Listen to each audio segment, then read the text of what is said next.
Today, on a special afternoon edition of the Randomizer, it's none other than Football Guys' Sigmund Bloom, one of my favorites in the industry, and I've been wanting to get him on the show for multiple years now. We finally locked it down. It's time for Sig's battle with the wheel. Let's do it. Kyle Pitts, can you do something for me? Can you score a couple of touchdowns for me? Green was the color of the grass where I used to read at Centennial Park. We're going tight end in the early round. What? Oh!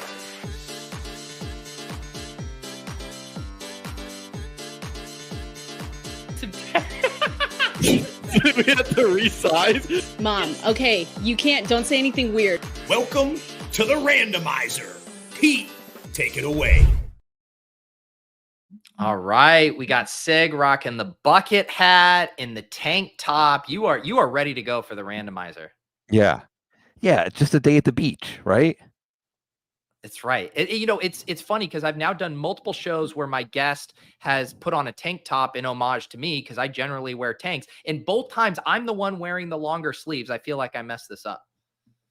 That's okay. It is love. It's always love. And I really think that the important thing is that we keep up the fantasy football analyst fashion palette so that people know that we're not just thought leaders in fantasy football.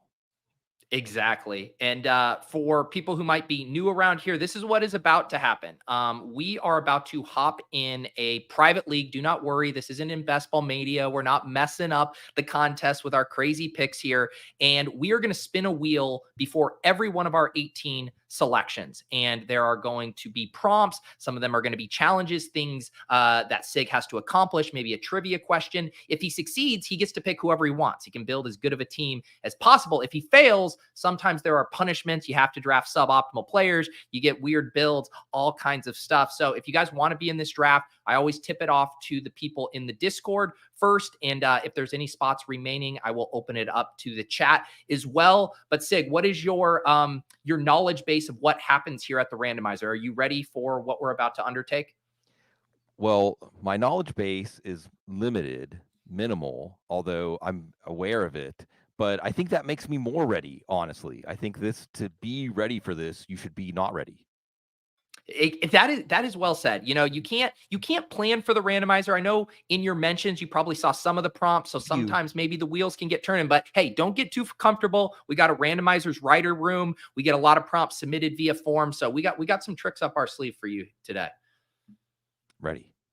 Also, shout out to the chat. I know we have a different time than we normally draft in here. We got historical anomalies. Love Sigmund Bloom. He's a legend in the fantasy football community, dating back to the old Yeller message board days on Football Guys. Salute to the GOAT. How deep do those message boards go back, Sig? Oh, man. I mean, that was it. When I discovered Football Guys in 2000, that was the place for serious football talk. That was the place for people who parsed every word of every coach comment. That was the place where people hung on every word from just somebody who gave an account of being at a training camp practice and what they observed. So we already were thinking way too much and spending way too much time on football, and we found each other. And it probably would have blown some of your guys' minds, the kind of data and reporting and, analytics that we have now for parsing fantasy football. I mean, back then, you would have just taken if a guy was healthy or not as being a pretty big edge. Yeah, and that really gets to the heart of how it has changed fantasy football, because it used to be there was an information edge, maybe the amount of information or the quality of information. But now with so much good information available, analysis becomes more important, and really personality. This is why we're here, right? And just the idea, hey, everybody's on their own in fantasy football and making their judgments, and we're keeping them company and we're helping convince them that they were right. But it isn't like what we have is special or unique anymore. Yeah, it's crazy how much it has exploded. We got 2 more spots left in this draft. Do you guys want to come and hop in and draft with us? Is this your favorite time of the fantasy year? Do you love the rhythms of the season, or does the promise of training camp get you going? Well, the thing about this part of the season is the anticipation. It's the click, click, click part of the roller coaster before you get over that first hill. That could be your draft. That could be week 1. But I think that the whole calendar is terrific. Probably my favorite part of the calendar is the beginning of the season, just because the regular season's like a treadmill, you know? I mean, I almost don't have to put up Yeah. any effort or have any will to live. I just go in the season and we do a dance. But draft season is also excellent because this is really the decisions we make have ripple effects into our fantasy football futures. It sure does. And Sig, we have filled this draft and we have a dreaded spot in the neck of the woods that is the randomizer, and that is the 101. Normally, you're really excited about the 101. You get whatever player you want. But what happens in the randomizer, Sig, is because we have to spin the wheel before every single pick, when we get to the turn, it means we have to cover a ton of ground quickly. So I don't feel like I can waste any more time here. We are going to have a lot of time on the wrap. We'll have some time to decompress. But when we get close, we are going to have to be ready to roll. So here we go. Before the 101, a player is a fraud at his current ADP, or draft Aaron Rodgers instead. Sig, who is overpriced in fantasy drafts right now? The first one that comes up is Marvin Harrison Jr. And it isn't that Marvin Harrison Jr. can't end up being worth the pick that he's going at, but it's clear you're clearly drafting him at his ceiling. And I think there's 5 or 6 wide receivers probably I would take before Marvin Harrison Jr. As excited as we are, we're a little too excited about him. Yeah. And would you like to take CMC or someone else with your 101 pick here? That's the king is always going to be the king. We're going to take McCaffrey. That's right. Yeah, going back to the Marvin Harrison stuff too, it is wild to see his price, and you can basically make a case for I think you can make a case that Malik Neighbors could have a better year one than Marvin Harrison just from a fantasy standpoint. And he's going, early third round, not to mention all of the established players. So I'm with you. It's one of those things where I do a ton of drafts on Underdog. I don't want to have 0% Marvin Harrison, but if I had one draft to do on Underdog and I had the 1-2 turn pick, I'm not taking Marvin Harrison there. Yeah, it's a tough sell. At least you're hearing some of the things you want coming out of training camp, but you mentioned Malik Neighbors, and you're right that Malik Neighbors looks much more likely in line for that 160 target season, maybe even more. It's just a question of whether it's quarter. Really, I'm almost wondering if you're rooting for Drew Lock to start week 1 if you're taking Neighbors. Yeah, it's an interesting thing there. Obviously, you have the stuff with Daniel Jones coming back off of injury, but they say he's looking fine, that's not an issue. Then you have the kind of contract concerns late in the season where they might be incentivized to bench him to make sure that the injury clause doesn't, guarantee his contract. And look, I mean, Drew Lock was fine last year. He connected with JSN for JSN's best play of the season. So yeah, it might not be the worst thing in the world.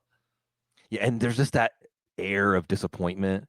The reports, the clips out of Giants camp, right? Just, Daniel Jones, really? Can we get someone else throwing the ball to Malik Neighbors? Exactly. We are going to spin in advance for some of these picks. The chat, you guys are more than welcome to keep picking at a good clip. I will stay out ahead of it here. Our next prompt for the round 2 is a delightful bouquet. Put Napa Valley adjacents Isaac Guerendo in the queue. Sig describes the player he wants to draft next like a fine wine without using the player's name. Pete has 3 guesses. If all incorrect, draft the young California vintage. So to kind of further explain this prompt, you're going to have to kind of look at a guy who would be available at the 2-3 turn, kind of anticipate it. And yeah, just compare this player to a nice bottle of wine. Do you drink wine, Sig? I'm not a sommelier. I don't have a refined palate, but I can BS my way through it just because of cultural representations of wine tasting. So this is going to be. It's going to come on very quickly with husky notes. Okay. And where other wines of its vintage maybe lose that power, this is going to have staying power, this husky flavor, and it's more of a one-note flavor. But if you don't have any other flavors, you don't have to pair it with anything. You pair it with itself, because this is going to be the predominant flavor in your mouth whenever you have this wine. I feel like you are describing one Mr. Derrick Henry. The Shaka. Yeah. Did I get it? Derrick Henry, absolutely. Okay. I was going to say, I mean, I'm looking around here and you're talking about, it's funny because I'm staring at the wide receivers going around these guys, Cooper Kupp, DJ Moore. These are guys who have plenty of other wines competing for attention around them. Derrick Henry, virtually no competition. You get me with the husky notes there, going to be the center of the Baltimore universe. Very well done, Sig. That painted a picture for me there. Yeah, there's not subtlety, but if you like this flavor, you like it. And I think taking Derrick Henry this year is so much fun. And I think Saquon Barkley's fun kind of for the same reason, where if you like the player, this is the best runway they have had in their entire career. So you could be really right. It's rare that a veteran player has unknown upside, but with Henry and Barkley, it's true. All right. We are going to put Derrick Henry in the queue, but we're going to get out ahead of our third round prompt as well. We got a prompt titled On the Couch, a tribute to Sig's awesome weekly podcast. And Sig is going to tell the chat a player he thinks will have the most impact when coming back from injury this season, or draft Teddy Bridgewater. Can you spin us a yarn about an improved player coming back from injury? I do want to say that I'm tempted to just be a conscientious objector and just take Teddy Bridgewater because I like Teddy Bridgewater that much. We can't. I mean, he's one of my favorite people. He's one of my favorite people. When he played for the Saints, he rode his bike to the Superdome on game days, even when he was starting. And I feel like that's like Rocky or something. And I think he's coaching high school ball now. But the player's Nick Chubb. And I think that Nick Chubb embodies some spiritual ideas about football. This injury, 2 surgeries, meniscus, ACL plus. But he was already running sprints and doing agility drills. They were filming him. The owner was watching. And sometimes, a la Adrian Peterson, you just have to acknowledge that there are some people that the rules don't apply to them. And Nick Chubb already showed us once that the rules don't apply to him. Why are we betting against him? And, another, unfortunate feather in his cap is Deontay Foreman appeared to have a pretty serious injury today, which, I mean, they might not have much of a choice. But to get, Nick Chubb back out there rolling. Derrick Henry does fall to us. We're going to select him with one of these picks. You get to pick whoever you want with your third round pick as well for that Nick Chubb resurgence soliloquy here. Yeah. Anyone jump out to you? I mean, I guess we got to take a wide receiver. I guess, we were just talking about Malik Neighbors. Is he still there? Has Cooper Kupp gone? No, Neighbors is gone. Kupp is gone. Jalen Waddle is still there, right? Yes, he is. Let's go with Jalen Waddle. Let's do Jalen Waddle here. I feel like Waddle's always kind of a polarizing pick. Obviously in best ball, you don't need to know when to start him. I definitely have been getting a lot of pushback from people in managed leagues though, of like, am I ever going to feel good about starting this guy? Would he be on the managed league radar for you or strictly a best ball pick? I think he's a good second round pick. I mean, of the second round wide receivers, I think after Drake London, you talk about receivers I would take over Marvin Harrison that are after Marvin Harrison in ADP. I think Waddle is one. Nico Collins is one. With Waddle, we had him get huge volume as a rookie before Tyreek Hill arrives. Tyreek Hill arrives, efficiency spikes, and then last season he just didn't stay healthy.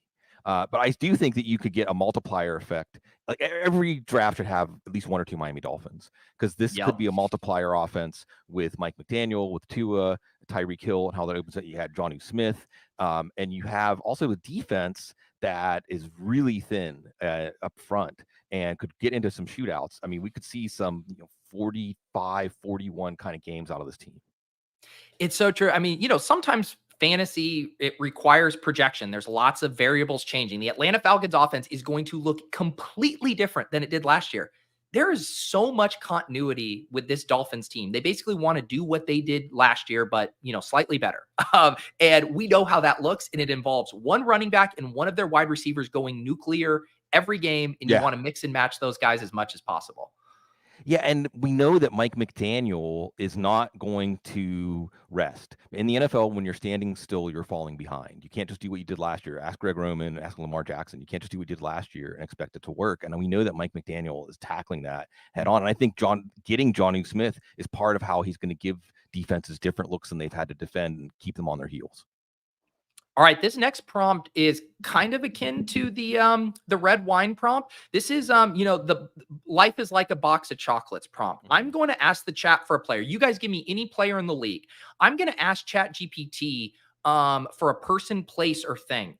And Sig is going to have to explain why the player is like this thing that I am about to ask ChatGPT for. So chat, give me a player here. We're going to put, Sig's improv skills to work.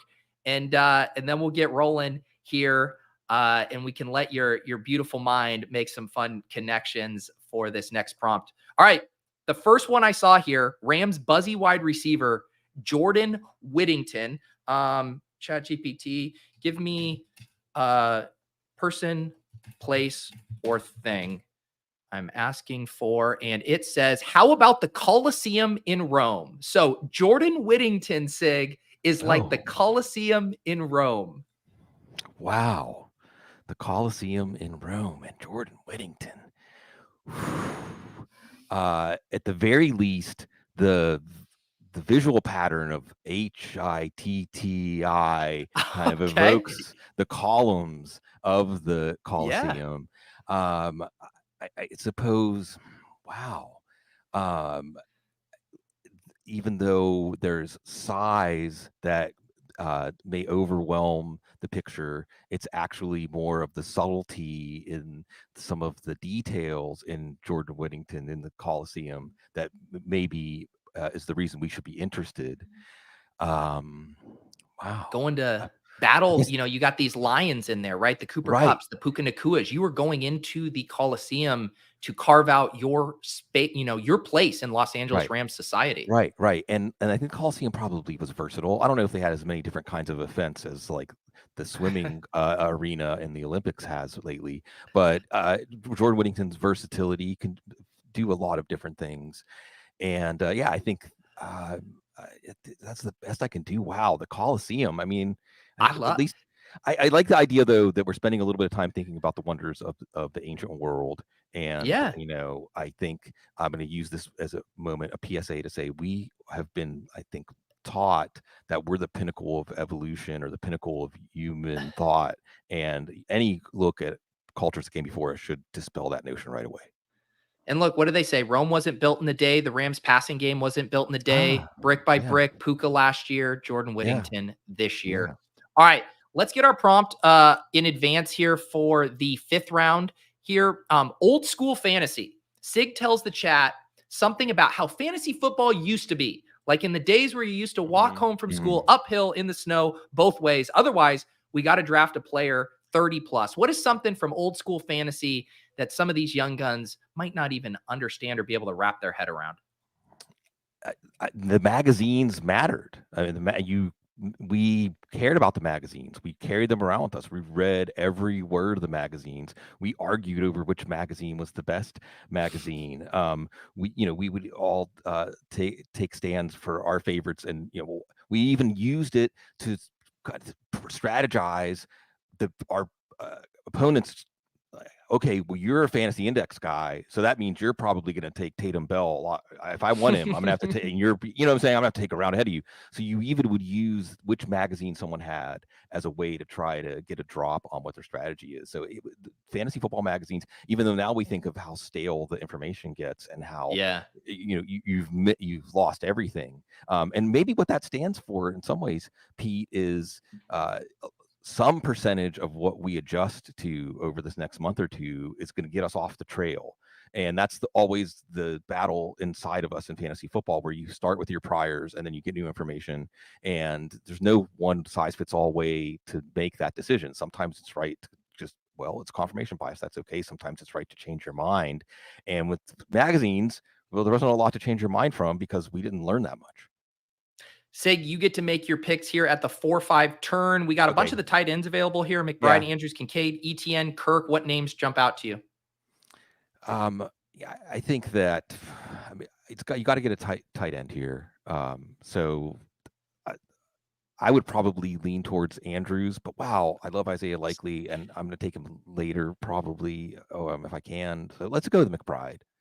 Okay, we did get McBride. Unfortunately, we were timing out there close. I had the two tight ends in the queue there. No, you're good. We got McBride. Good. We got 15 seconds for your 5th round pick. ETN, Kirk, Hollywood Brown, Keenan, Josh Jacobs, James Cook. Let's go with Hollywood Brown. Yeah, I think that we need a wide receiver. Yes. On the magazine front, yeah, it's so true. And it's so funny because this was my first year I got to contribute to a magazine. The Fantasy Life magazine is in stores now, airports, all of that stuff. And it is funny because you'll get people making fun of the concept of the magazine. Oh, it gets stale, which again, like that is true. And yet the amount of people who are more casual fantasy players, when they're in the airport, they just want that thing to read. It's almost too like, people don't even say like this has to be gospel now. It's just we want to read about things that we're interested in. And so many people just love being able to touch a magazine, have something tactile, which with everything we do being online, like there isn't much related to fantasy football that you can actually touch and hold. Yeah. And nostalgia. I mean, I feel like, especially when I hear these radio lead-in ads or the lead-in ads from streamed audio content, that they're just selling us nostalgia. I mean, like Applebee's ads, it's just, remember this song? Wasn't that song awesome? Come and get some food at Applebee's. But that's okay. That's okay. It's like your happy childhood, even if you didn't have a happy childhood. And fantasy football magazines were part of that. And I think that there's a lot of fun things. It reminds me, Pete, it wasn't that long ago during our adult lifetimes when people really got into learning the old way of doing things. And why do we have to improve it? Why do we have to put our own touch on it? Why do we have to make it about us? The old way sometimes can be a good way.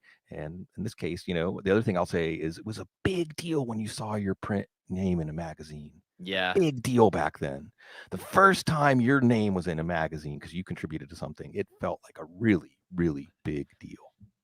It's also really nice too when you have, relatives and family who have a hard time conceptualizing what you're doing. I mean, the two biggest things to validate what I've done to family and friends was one time I got to do a guest spot on WEEI, and my mother-in-law is a religious listener of local Boston sports radio. And she's like, okay, Peter's legit. You can marry my daughter. Like if you're on that, then you're not messing around, doing fantasy football videos in your basement. And then the magazine, it's like, no, this is actually something that's printed that you can get at a Barnes and Noble. So we need these things because whatever we're doing on the internet, a lot of people aren't buying it. Yeah, it's true. Although I mainly get positive reactions now when people ask, what do you do? And there's that moment that I laugh to myself, chuckle in an ambiguous way. I think people are getting it now, but let's echo sports talk radio too, or just in general, Pete, the opportunity to be interviewed by people that you grew up listening to, and fantasy football isn't at the children's table anymore. It's right there at the head of the table as a main driver of interest in football, and it's been a wild thing to watch it change over the years. Yeah, and I told you this when I got to go on the couch earlier this summer, which was a surreal moment for me because you were the I had started listening to some other podcasts, the big, 4-letter network podcasts and stuff. But you were the first podcast where I was like, oh, people are talking about this in long form, more conceptually strategizing. There isn't a bullet list to the show. It's wherever the conversation goes and the nuances of fantasy football. And I was like, this is so cool. And I remember I had longer commutes during that week. And I always banked on one of those commutes being the full hour episode. And you introduced me to so many people, the Silvas of the world, and so many great guests. So I appreciate you being a gateway for me. And I know a lot of people in the chat as well to just thinking more deeply about fantasy football. Yeah. I mean, we're all overthinkers, right? And, and it's cool just to find time to spend together. And I appreciate and take it as a big honor and privilege that people spend time with me. All right, we got some more prompts we got to get to here. The sack leader. Sig retrieves a hacky sack before the next pick or selects a former defensive player. You profile as someone who would have a hacky sack. Do you have a hacky sack? Oh, gosh. Okay, I'll be right back. Okay, yeah, be right back. This was a leap of faith here. I don't know who put this prompt in. We got Sig. He's got the whole New Orleans vibe going, the bucket hat. I assume there is some, sage or incense burning slightly off screen. I'm really pulling for Sig here to come back with a hacky sack. I don't think I have a hacky sack. I don't think I have one. Yeah, we got a couple New Orleans prompts in here. There were lots of good prompts this week. Did he get one? All right. I don't You know. got I don't know one. what the timer was. We got one there. No. Yeah. Holy cow, look at Yeah. that. Yeah. I don't- Beautiful. You're yeah, out of well, breath. Yeah, because I'm 49 and out of shape. Yeah. Okay, I'm gonna spin real quick because we do have to do the 2 prompts here. But I can't wait to hear a hacky stack story from you in a second. But let's make sure we get this other one in here as well. Sig at Sig. Okay. Sig is going to interview for a job at Susquehanna International Group as a trader, where I am the hiring manager. And you must make a compelling argument for why your skills as a fantasy football tout would translate to working at our firm. Or you're going to have to draft a future insurance salesman. So, real quick, Sig, sell me on why I should hire you to be a trader. Because I have to spend a lot of time paying attention to other people. Hang on, sorry, Skit. Who do you want for this first pick that you've already locked up with the hacky sack? Ridley, Hopkins, Watson, Kenneth Walker, Deontay Johnson? I'll go with Walker. Okay. All right. Now back to your pitch here. Yeah, I have to spend a lot of time paying attention to what other people think. And all I have to do is just pick some of the people who are the most wrong and point out that they're wrong. And people think that I'm smart. So I think that I can pick good stocks just by figuring out who's wrong and just doing the opposite of what they say. All right. I like that. We need a good contra trader on our floor. A lot of the applicants have been, frankly, awful lately. You're hired, Sig, and you do get to pick whoever you want here. Ridley, Hopkins, Watson, Deontay Johnson. Who do you want? Who's left at quarterback right now? CJ Stroud. Is it Jaden Daniels? We typed out. You said quarterback, so I gave you the top one in Stroud there. Sorry, that's all right. I'm taking. It's all good. What would you be doing, Sig, if you were not a fantasy analyst? Where do you think you would be in life? I mean, I have a law degree, and I actually quit my nice job as a systems analyst at UT to try to do fantasy football full time in 2006 because I was trying to trick myself into actually practicing law.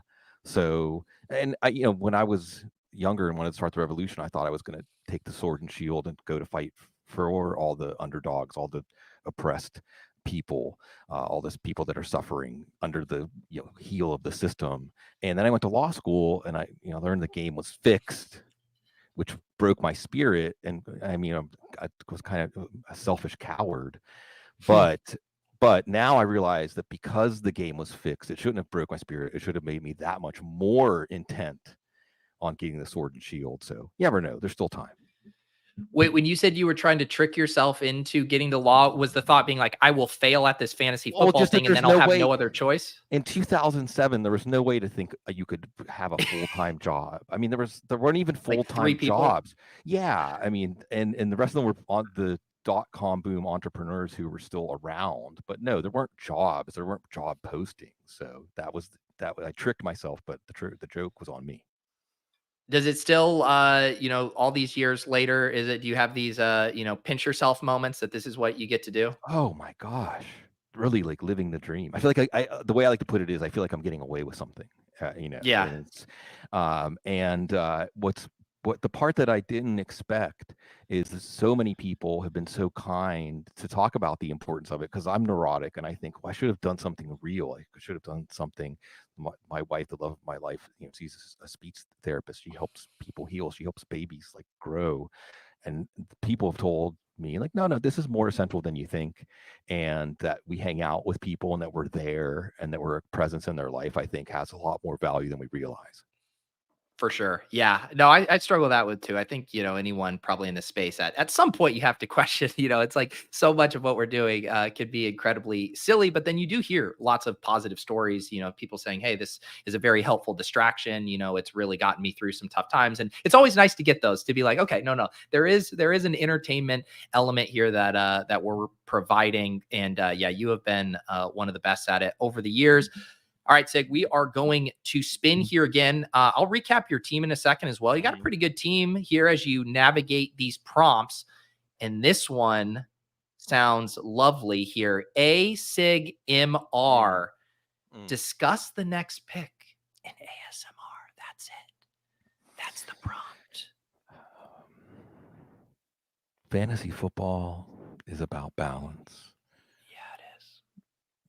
you've got some investment here and some investment there. And as we swing on the pendulum, we see everything from a very high view and everything looks perfect from up here. But we also should think about what if things aren't perfect? We need some help. Let's help ourselves with our next pick.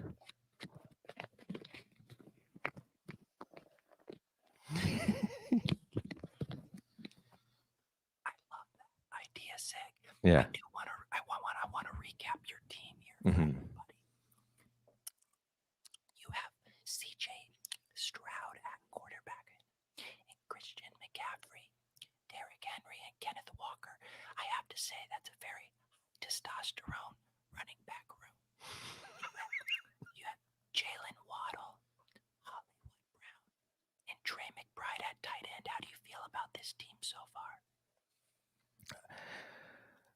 I like the possibilities, the positive possibilities, but now it's time to account for the negative possibilities.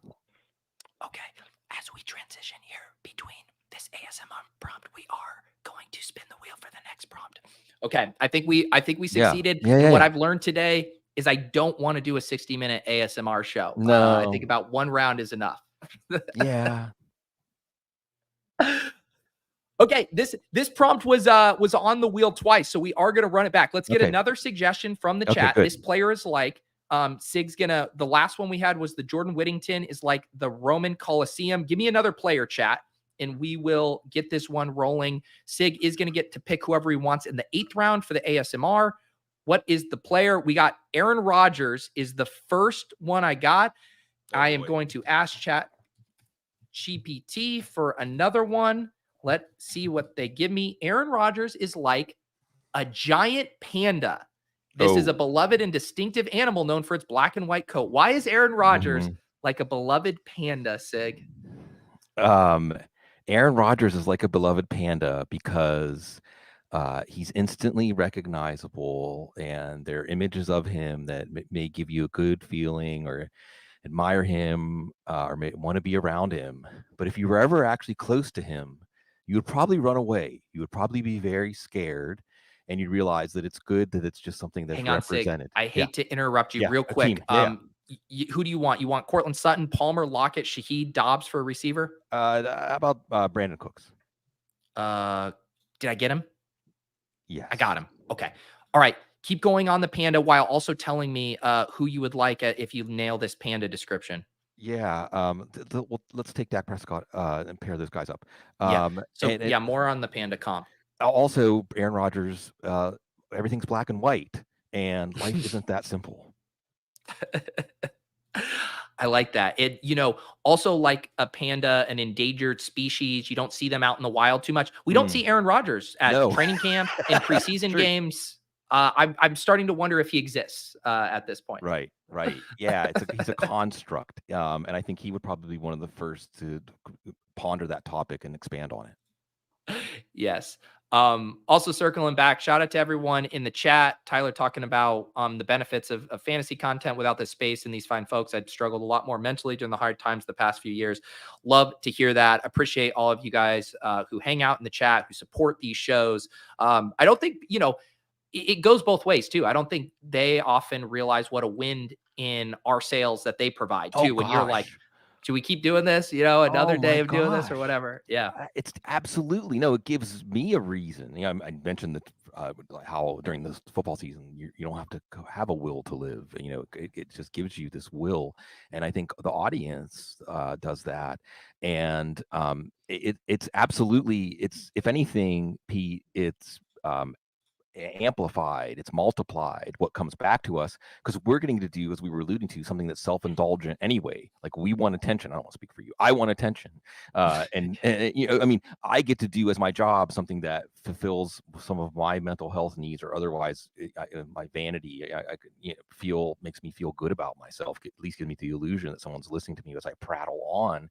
And on top of that, people validate us and make us feel valued, and it's a wonderful thing to get to participate in whenever we're feeding that side of this relationship, because I really do think that this whole fantasy football podcast, fantasy football analyst thing is mainly about us just hanging out and keeping each other company.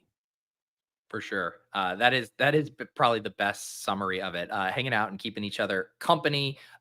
Alex, thank you for becoming a YouTube member. Reminder for all of you, or if you're new to being a YouTube member, I do one weekly premium show a week just for the YouTube members, that Best Ball Value Hounds tier. Best Ball After Dark, traditionally on the weekends, Friday or Saturday. This week, I have John Boy Beats on Saturday night. He's been doing a ton of awesome data in the best ball streets. He also won, I believe it was the Slow Puppy last year on Underdog for 100,000. So he has some nice credits to his name in the Underdog streets, and we'll enjoy having a conversation with him on Saturday night that you get access to. Sig, what is your favorite piece of fantasy content to make? Is it doing the podcast, or is it something written? I mean, always the podcast. And Yeah. it sounds too easy to say the couch, but I think that for me, I just like hanging out for an hour with somebody that I enjoy talking to and getting to know people better. It's just something I would do. Even the shows that Cecil and I do, like our first show was a 3-hour phone call, and he said, "You want to record this?" So it's just something you would want to do anyway. It's so true. Yeah. So many of my, if I'm like catching up with someone now, it's just like, might as well just be a podcast. You want to come on the show? I would like to catch up with you. It's going to be a podcast. Oh boy. Yeah. All right, Sig, we're putting you to work today. This one, and again, shout out to the Randomizer Writers Room, our guy Matthew Wood with all of these titles. Sig in Bloom. Yeah. Sigmund must name 12 flower varieties before the next pick, or select a player one round past ADP. I'll get the counter going. Can you get us some flower varieties here? Yeah, daffodil, sunflower, chrysanthemum, rose, daisy, posy, lily, pansy, iris, Gerber daisy, three more. Babies, flowers. My brain is like totally. You're crushing it. I was, and now I've just totally hit the brick wall in my feeble brain. Why is lavender, echinacea, coneflower, and passion flower. Wow, look at that. Look at that. That's incredible. That seems like that's pulling from a deep well of buying, various fragrances, incense to burn, perhaps, other, floral remedies. Well, look, I was an incense connoisseur when I was in college, and Nog Champa was always the go-to. But we do a lot of gardening. My wife was like an earth mama, and I'm a black thumb. But New Orleans, everything grows. We're in this alluvial Mississippi River soil, so everything grows. I mean, we had the passion flower practically take over our house, grow under our house, under the sidewalk.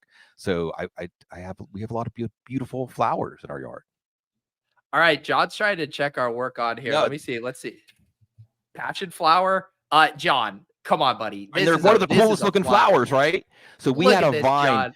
We had a vine that grew over the entire front of our house, and then grew under our house and started to take over under our house. It was like Seymour in Feed Me Seymour, like a Little Shop of Horrors. Real quick, I'm going to do it this way instead. Let me get the pick you want in first, and then we'll go back to the prompt for the 11th round here. What position do you want to look at? We need a tight end. Like, Njoku's fine. Goddard's fine. Freiermuth's fine. TJ Hawkins is fine. Any, tight end. Okay, we'll grab you a tight end when the time comes. All right, new house, Sig's house. Sig must correctly identify whether 6 notable broadcasting personalities went to his alma mater, Syracuse. Okay. I'm about to pull this up on screen, or another school. If you get 2 or more wrong, you must take a player from an orange team. Our team has the graphic here. Let me get this up on the screen for you, Sig. Talk this through, these notable broadcasters here. Buck, where did he go? I don't know where he went, but it wasn't Syracuse. Okay, that is correct. He went to Indiana. How about Stephen A. Smith? No. And I don't know that Newhouse would claim him. That's not, that's a different he went to Winston-Salem State. Bob Costas. Newhouse, but he didn't graduate from Newhouse. Ooh, look at that. Bonus points there, yes. Mike Tirico. Yeah, first ballot Hall of Famer Newhouse broadcaster. All right, new reporter on the block making waves, Shams. I don't know this with certainty, but I'm saying no. Okay, you are correct. It's not. I am gonna. Do you want Fryermuth here for? Oh crap, we Singletary timed out on our team. That's my bad. Do That's you want fine. Fryermuth as the Sure. tight end? Fryermuth's good. Yeah. Okay. Because you've already passed this with flying colors, Sure. but there is I think one more. Siciliano. I think yes for Siciliano. Correct. Yep. Siciliano, Syracuse. The other Syracuse ones that we didn't get on here, Peter Thamel, and Ian Eagle, as well. Yeah. Sean McDonough. Look at that. Marv Albert. Wow.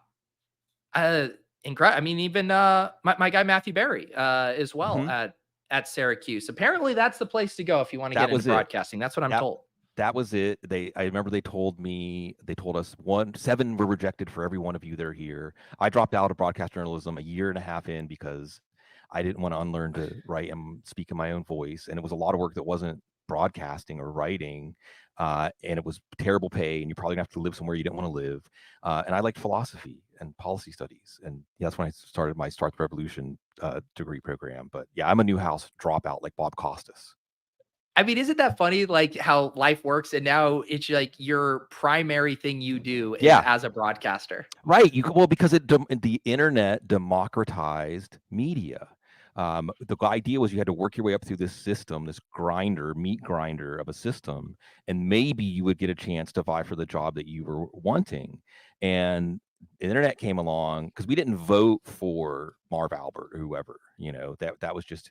But in the internet, if you establish your voice and there are people that want it, then you can. And the beautiful thing is, it doesn't take that many people that you reach and connect with to sustain something. And I like, one of the things I like that people tell me is that they were inspired to start doing this because, they listen to our show, or, consume what we did at Football Guys. And I think that it's weird existing in this time. It's weird that so many frivolous jobs exist. It's like maybe what it's like to be around during the fall of an empire, Pete, something like that. I don't know. But I mean, if we have to play music on the Titanic, let's make it good. My story with my college stuff is kind of analogous because I went to school for media broadcasting, media journalism. And so, it's like, okay, yeah, you're doing what you studied, but then I didn't go through those channels. I didn't try to get a job at a newspaper, a thing. You just carve out your own path on the internet. And it's funny how it's like I think both of us, we probably would have ended up in similar spots, even without the quote unquote education. And yet we knew at least the general direction we wanted to go. Well, and the worm turned, Pete. The worm turned when all the folks who established themselves in traditional media had to learn our tools. They had to learn the internet. They had to learn podcasting. They had to learn fantasy football even. Beat writers have to be conversant in fantasy football. It's gone that way instead of the other way around. Yeah, and it is funny because you could say too, like the pendulum, swung so far in the direction everyone could do it, but then you did have to almost learn some old school elements to what succeeds: consistency, quality, showing up, the things that the institutions do well. Like they're not going to miss their notes. Where it's like, yeah, I'll just do it when I want. It's like you can do that, but it's probably going to be hard to build an audience. Yes, the quote I always do with Bukowski, that would be a good one for some sort of randomizer prompt. But I think there was, Bukowski, I know mentions on my show, I think I have, not very good looking, always had girlfriends around, and they asked him, why are all these women around? He said, because they know I'm going to be here. And that's, I think, what's important.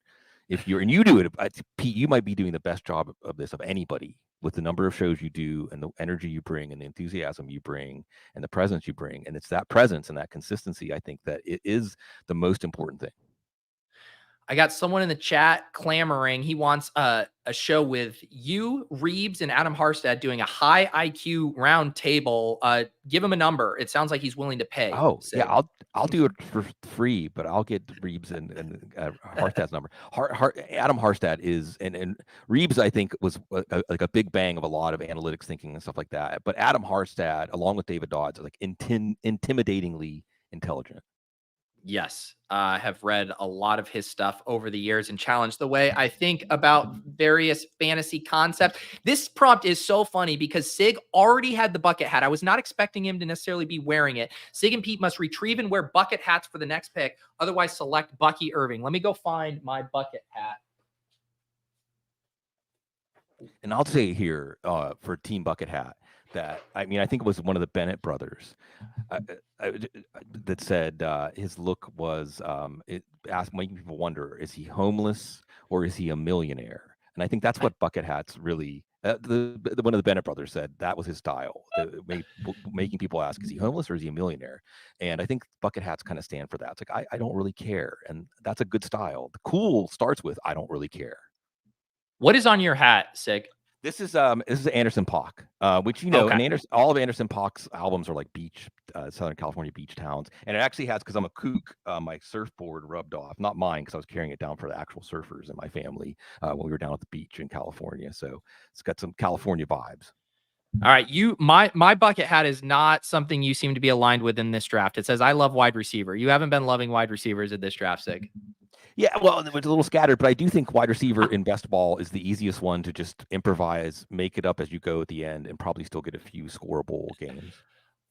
I like it. So here, for the bucket hat prompt, and then we'll pull up this next one. Who do you want here for your 12th pick? Can we get well, I guess we don't forget. Just take Darnell Mooney. Let's go wide receiver, yeah. Or Yes. So this prompt, this next one is called In the Couch. I'm going to put 10 tight ends in the queue in descending order, and you must list 10 items you might be expected to find in your couch cushions. And I'm going to remove one for each one. So this is what I'm going to do in descending order here. 1, 2, 3, 4, 5, 6, 7. Oh, I need to put more on. 8, 9, 10, and then I need to put the lowest ones at the top. Here, Sig. All right, start listing off things you could find in your couch cushion, and I will get rid of these as we go. Change, socks, crumbs, cat hair, puzzle pieces, Legos, Pokemon cards, rubber bands, miniature screwdrivers. Okay. What more? Lumps of hot glue. Wow. I'm going to have to explore that one. Which wide receiver you want? Thielen, Wan'Dale Robinson, Michael Wilson, DeMarcus Robinson. Let's go with DeMarcus Robinson. Okay. I got Michael Wilson. Right. I was trying to get it in at the last minute. Fine. Yeah, no. It's good. We're hot glue. Yeah. Hot glue. You doing some arts and crafts? Well, I'm cleaning up after the arts and crafts, but we've got my stepson is extremely creative. He's a creative. And also we've got his 3 neighbor kids we're always hanging out here and doing lots of chaotic things. And usually there's just random shreds of things, scissors, hot glue, needle and thread. When I was a kid, I was organizing my baseball cards or stamp collection 17 different ways. So I appreciate that creativity, even if I can't necessarily relate to it. Sid, can you hear me on my other mic? My one mic. Okay, good. I got you. Fix this one here. I'm going to ask you a question while I finish this. Sure. This mic here. Wait, tell us where the name on the couch came from? It was a nod to Sigmund Freud, the most recognizable Sigmund, but also I'm a neurotic navel gazer. I think fantasy football is a navel gazing activity in its essence, anyway, masturbatory, even if you're going to go a little risque.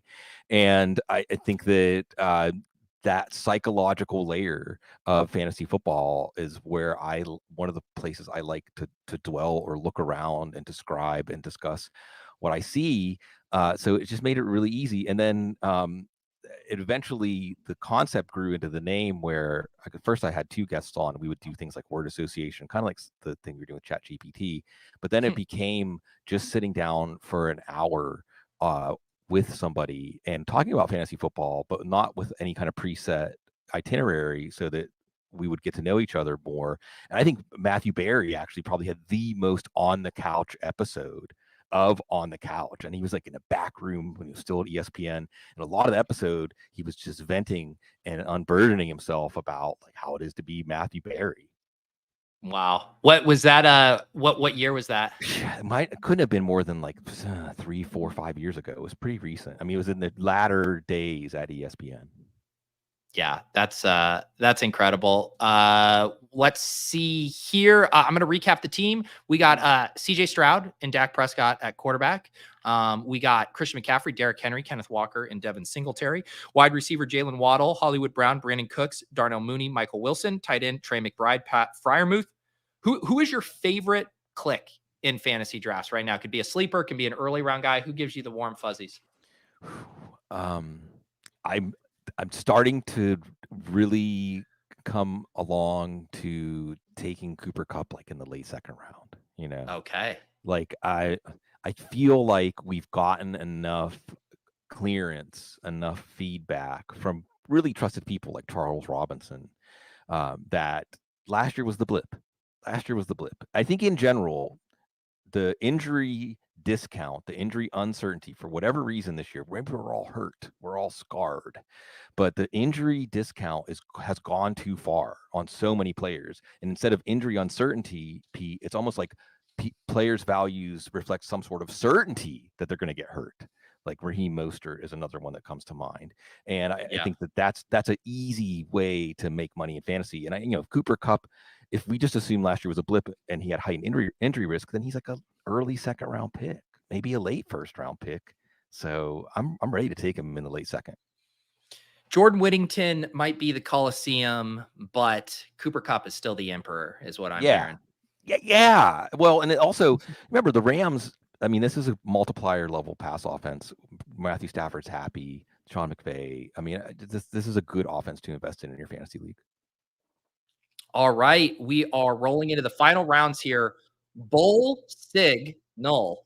We got all the Sig puns today. Stig must pound the table in support of Bijan Robinson and convince Pete why he is the best running back in football. If unsuccessful, draft Tyler Allgeier, who coincidentally been getting some pub from new OC Zach Robinson. Sig, can you sell me on Bijan being the best running back in football? Everything we saw last year was actually as advertised. The agility, the suddenness, the acceleration, the low center of gravity, the receiving skills, and it was just the surroundings that kept him down. We now have an offense that's going to be completely opened up, and Drake London's value went up like 3 rounds based on that. Bijan Robinson only got up like a few picks, so there's still value there to be had. And you mentioned it at the end, see, because I put Tyler Allgeier, I don't know if he's going to be the best fantasy football running back. See, now I'm going on the couch. Oh man, you know what? I don't know if you convinced me. I think unfortunately Tyler Allgeier isn't here. I think it's time for Sig to get a punishment clip. We've been pretty nice. He's been crushing these prompts. I'm going to give you the old CPAT, the thorn in Bijan's side. You're the old Allgeier. You're getting Cordero Patterson here as a punishment pick. They say I'm too nice sometimes on the guest. So this is where I'm laying down the law. Stern, tough love. Yes. No. Cordero Patterson. Sorry, you got to do it. All right. Another prompt here. We're going to have to go quick. James Earl Bloom. Sig narrates a scene from a fictitious nature documentary about wide receiver 3s in the wild to make the next pick, or drafts a wide receiver 3. I mean, we do need a wide receiver 3 here. Can you tell me a nature doc story about one of these guys? Wide receiver 3s come in all shapes and sizes. You might see a wide receiver 3 trying to level his competition, but you also might see a wide receiver 3 trying to elude his competition. They can be hunter or hunted. I love that. And since you already mentioned the rare DeMarcus Robinson, we will be adding him to the team. Yeah. Lots of Rams wide receiver love on today's show, I'm noticing. Yeah, well, I'm continue to circle back to at this time of year, Pete. Offenses, I'm drafting offenses as much as players.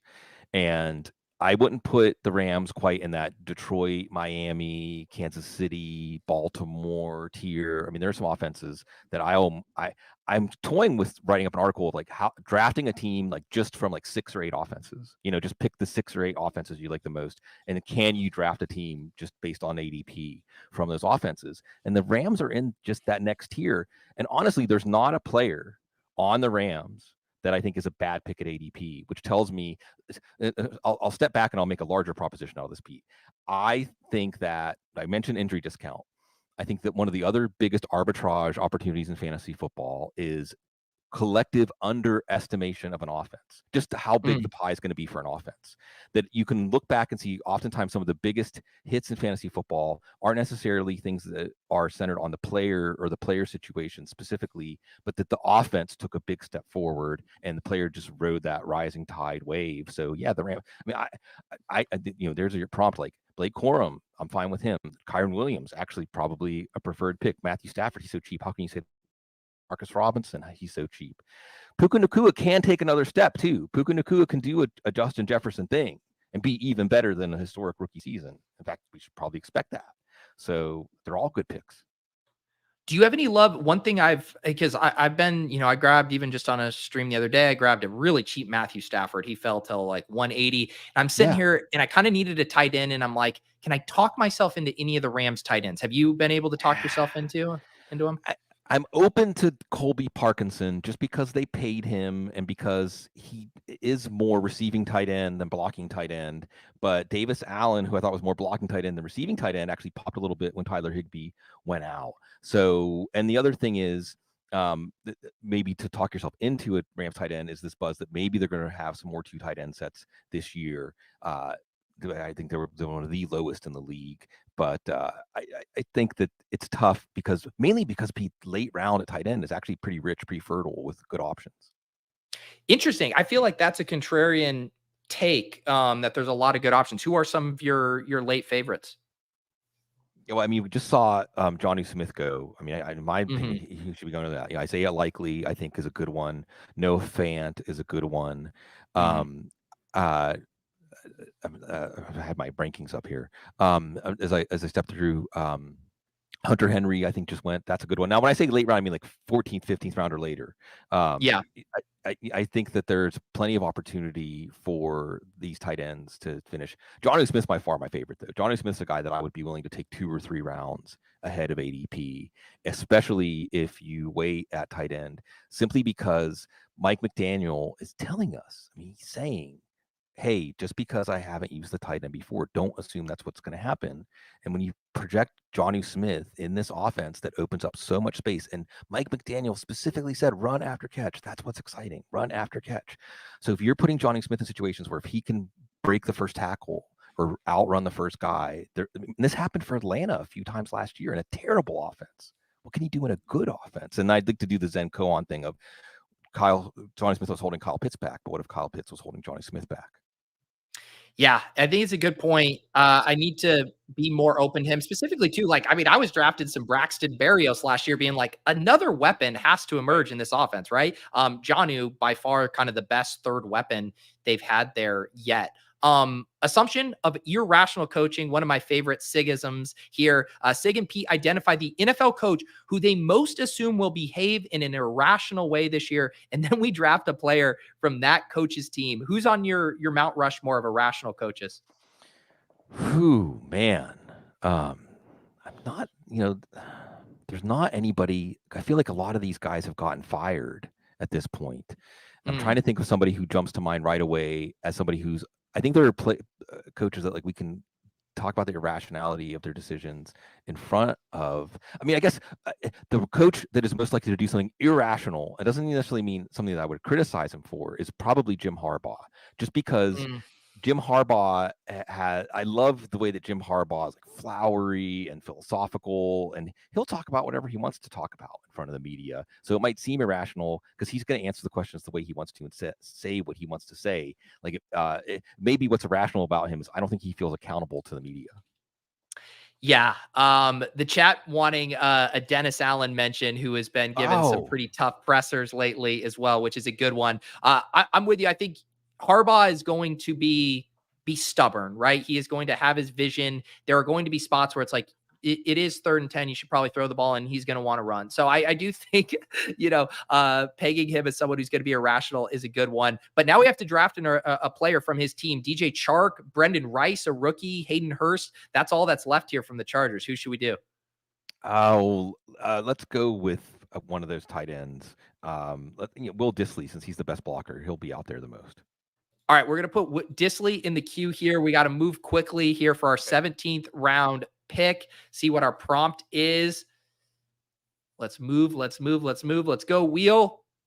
This player is we are. You know what? Let's do another one of these. Okay, These have been yeah. fun. Give us a player in the chat, guys. I'm gonna go to ChatGPT. I'm gonna say one more. Give me a player. Give me a player. We've done Aaron Rodgers. We've done Jordan Whittington. Oh man, I got a good one from ChatGPT. It's gonna be this player is like the Aurora Borealis, the Ooh. northern lights here. Just waiting on the chat. I know our delay here is Bo Jackson. Sure. Bo Jackson is like the Aurora Borealis here. Yeah, it just leaves you in awe, leaves you speechless, but you have to be in the right place and the right time to get to see it. You may never have an opportunity to see it in your lifetime, and you'll just have to rely on the stories that people tell about it. Beautiful. We were under the gun there, so I ended up Sure. just double tapping our Chargers here. You got DJ Chark and Will Dissly for the assumption of irrational coaching turn there. Have you ever seen the Aurora Borealis there, Sig? No, and I know this year it was creeping further and further south, and like into the northern U.S. I think even some parts of the southern U.S. I think even not that far from here, like in Mississippi, you could see it, and it's definitely on the list. But a bioluminescent bay, these kinds of things. I'm 49, so yeah, it's time to start thinking about these things. Yeah. Sig, we are coming up on our final pick. It has been a lovely afternoon drafting, waxing poetically, naming flowers, grabbing hacky sacks. It's like a sunny afternoon on the quad is what I feel like we're having here. Right. And I remember when I graduated from college, like, why did we have to leave college? Everybody just had so much time to spend together. You were around so many types of people that you really didn't see for the rest of your life, because we end up surrounding ourselves more with people that are like us. But in college, you would rub elbows with everybody, and nobody was in too much of a hurry. I graduated in 97, and I even think back then there's a lot more sense of you don't have to figure out your life until later. It's okay. And college was still, I just feel sad that a lot of kids don't get to have that experience, like the weightlessness, like the chance to figure out the beginnings of who you are and how you fit in the world without expectations and without a sense of getting something done while you're there. What you're there to get done is just make some choices, see how they treat you, and then start making some more choices. Yeah, I was even thinking about that even pre-college, like the aimlessness of the summers I had, for me, like in the 90s, and just riding the bike around the neighborhood, just getting up to say it. It's just like, man, I'm sure that's still happening in certain places, but just not to the extent where we were all essentially, latchkey kids there for a long time. Yeah, it's good. Well, at the end of boredom as a kid is where you start to learn who you are.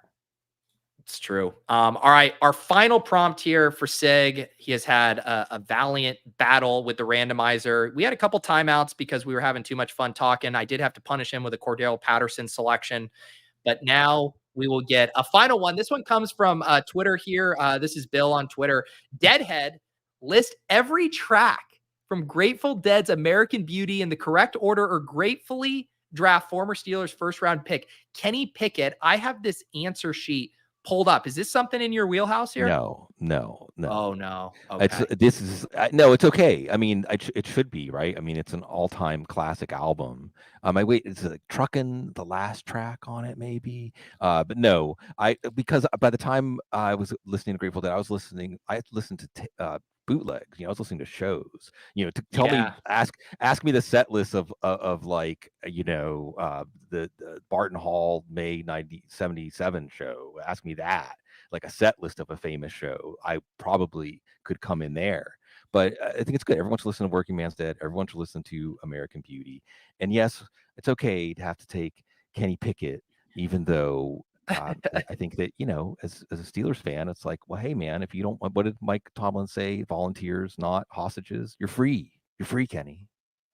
What, we didn't get to touch on too many of the Steelers stuff today. What do you make of that report? I think it was the Schefter one, kind of alluding that Justin Fields turning heads in camps. Are you buying this, or is this still kind of Russell Wilson's job to lose? I think that a report like that from Adam Schefter is starting to massage the fan base and get them used to the idea that the team could turn to Justin Fields, and we'll see. And as a Steelers fan, I would rather see, maybe the mean or median case for this Steelers team with Russell Wilson is higher than it is with Justin Fields, but the best case with Justin Fields is much better than the best case for Russell Wilson. So let's see what Justin Fields can do, because the locker room's going to love him, and he's going to have a chance to do a hard reset on everything in Chicago.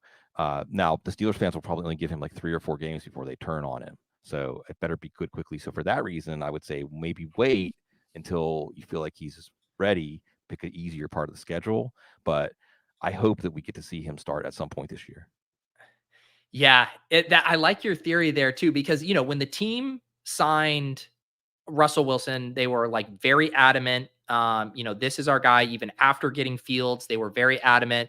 And it seems like, they just communicated that to the fan base. And now if they are internally actually having second thoughts of like, Russell Wilson might be cooked, like Justin Fields might be our best chance here. How do you start the PR campaign so the fans don't have whiplash when it actually happens? And look, Pete, if we're let's take a walk down narrative street, okay? And Please. I know some of this is like Mike Tomlin and his old school Mike Tomlin ways, but what happened? They made everyone do the sled on the first day of camp, right? And Russell Wilson does the sled and hurts his calf. Is that like the football gods speaking to you there? Maybe. I will say, so in these best ball drafts, would you take a little sprinkle of Justin Fields last round if you needed some upside? It's just rational, right? You talk about trading houses and investments and things like that. From an investment point of view, with Justin Fields showing that he can not improve a lick as a passer, be in a hyper conservative offense, and still he was a fantasy quarterback one, and still his ceiling games with the Bears, even the bad old Bears offense before they got DJ Moore, still in best ball, all of the risk, like from round 11 or 12 on, all of the risk is absorbed. Who cares about risk? There's no risk. You assume those players are going to mostly take zeros. What you care about is their ability to score enough to break into your lineup. So Justin Fields, I don't even care if they said Justin Fields is not going to be close to the first team with a 10-foot pole, and it's going to take Russell Wilson, retiring. His past dictates he has to be taken in best ball drafts. Man, I love it. What do you think about historical anomalies here as we wrap up? Are you hoping for a Brandon Ayuk bombshell? Gosh, sure. Yeah. Because it would just mean that they're taking advantage of this rare constellation where you have a starting quarterback as of now who's on a league minimum salary. You have another quarterback that's on a rookie contract, and you have a chance to get a player that we know is good. The problem with Brandon Ayuk is not that, well, he's asking for more money than he's worth. It's that San Francisco is trying to shave. Maybe they're looking down the road and they see that they're going to need every dollar, but I don't understand why you would quibble. How many times, Pete, have we said, well, the team that decided not to pay the few extra million and let the player walk was right? So we'd be getting a good player. All right, I'm going to list this team off for Sig. We're going to get his final thoughts, and then we are going to power this episode down. We got CJ Stroud, Dak Prescott, and of course, Kenny Pickett at quarterback. You got the 5 running backs here: Christian McCaffrey, Derrick Henry, Kenneth Walker, Devin Singletary. You had me in the first half, and then Cordero Patterson, Jalen Waddle, Hollywood Brown, Brandon Cooks, Darnell Mooney, Michael Wilson, Demarcus Robinson, DJ Chark at wide receiver, Trey McBride, Pat Freiermuth, and Will Dissly. How we feel about this squad, Sig? Good. I think it stands for the idea that you can limp into the late part of your draft at wide receiver and still get some players that could score for you. DJ Chark, Darnell Mooney, Demarcus Robinson, even Michael Wilson. But those three, between Mooney, Robinson, and Chark, I think you could probably pencil them in for a combined like a wide receiver 3, a Frankenstein wide receiver 3. If Atlanta's offense is good, if Justin Herbert is good, and Jamarcus Robinson is still the wide receiver 3, that motif. So, and I think minimal running back builds, you can get away with just 4 running backs, and you'll be, especially in that 7th, 8th round range. If you double dip or take 2 to 3 in the 6th to 10th round range, you're going to be fine at running back. Well, Sig, always a pleasure catching up with you. You had been on my wish list to do the show for a long time. Glad we could make it work. If you guys want to see me on Sig's show, that was from about a month or so ago on the couch.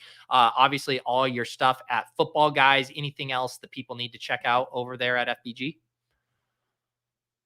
Oh, we've got all kinds of things going on. And I'm sure there's something that will interest you fantasy football wise. Thanks to everybody for being in this community and giving us the privilege to do this. Yes. Thank you again, everyone, for hanging out with our new time just for this episode. The rest of my schedule, I got lulls today here in about 20 minutes. If you just want to grab a bite to eat, come back. Ship chasing at 3 p.m. We're going to be drafting over on the FFPC. We're going to do one of their best ball contests. And then otherwise, I'll be back Saturday night for that best ball after dark. I'm heading down to New York tomorrow to film some stuff with the Fantasy Life crew. Hope you guys have a great rest of your weekend. If I don't catch you around, for Sig, for the Randomizer team, for all you guys in the chat, this has been the Randomizer.